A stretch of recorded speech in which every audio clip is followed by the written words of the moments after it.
What have we seen since the November election results?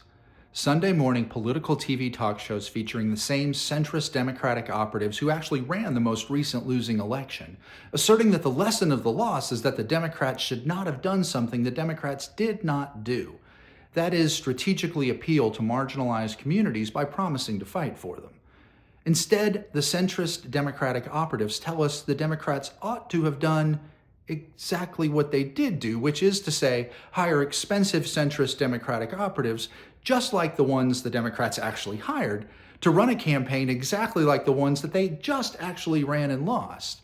There's usually somebody else on panel to agree with the centrist Democratic operative, and it's usually another centrist Democratic candidate, often one who recently lost their own election who's giving advice on how Democrats can win, which again usually involves the exact strategy they themselves just rode to a loss.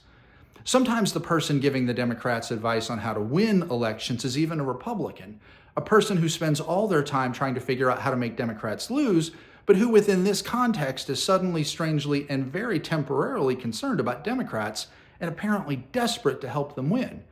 Whoever it is, the advice is always Democrats should be more like Republicans, which involves flattering Republicans for a decency that's not in evidence and finding points of agreement to win over Republican voters who have shown no interest in being won over, and always involves abandoning some already at-risk group of people that Republican voters hate and fear and seek to terrorize and abuse and institutionally expel and murder. Trans people and immigrants and homeless people are on the griddle first, and apparently trying to get them off the griddle is bad strategy, according to people whose strategy has been repeatedly tried and has repeatedly failed, and has led us to this point with a fascist party taking the reins of an oligarchical murder machine. All of those words are from A.R. Moxon and his stellar Reframe newsletter. Check it out.